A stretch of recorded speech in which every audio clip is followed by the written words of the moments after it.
কি রে মা, তোর কি কিছু হয়েছে? ওই বাড়ির থেকে আসার পরে দেখছি কেমন জানি মন মরা হয়ে আছিস। আর এত রাতে ছাদে আসিস কেন মা? এক্ষুনি তো বৃষ্টি নামবে। চল, রুমে চল। হ্যাঁ মা, চলো, যাচ্ছি। আমার ভালো লাগছিল না, তাই একটু ছাদে আসছি। মা টিনা, তোর শ্বশুর বাড়ির লোকজন কেমন মা? কিছু তো বললি না। মা, পরিবেশটা কেমন জানি, আমি ঠিক বুঝে উঠতে পারছি না। আমার কাছে ঠিক কেমন জানি লাগে। মা টিনা, আজকে তোকে একটা জিনিস শেখাবো। দেখ তো এই পাতিলের ভিতরে কি কি রাখা আছে। মা, তুমি তো একই পাত্রের ভিতরে গাজর সিদ্ধ দিয়েছো, নরম হয়ে গিয়েছে। ডিম সিদ্ধ দিয়েছো, শক্ত হয়ে গিয়েছে।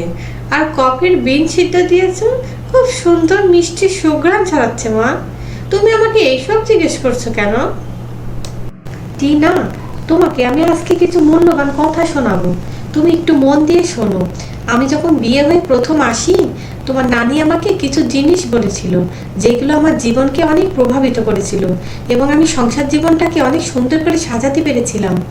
আমি জানি না আমার এই কথাগুলো তোমার জীবনকে কতটুকু প্রভাবিত করবে। যদি তুমি ঠিক মন থেকে এগুলো করো, তাহলে কিছু না কিছু তোমার জীবনে পরিবর্তন আনবেই। তাহলে শোনো এই মূল্যবান কথাগুলো।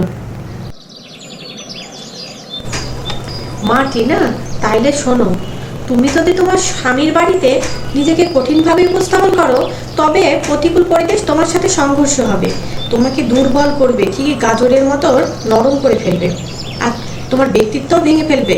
যদি তুমি নিজেকে নরম ভঙ্গুর করে উপস্থাপন করো, তবে প্রতিকূল পরিবেশ তোমাকে কব্জা করবে, আঘাতের পর আঘাত করবে, তোমার হৃদয়কে ডিমের মতো শক্ত করে ফেলবে।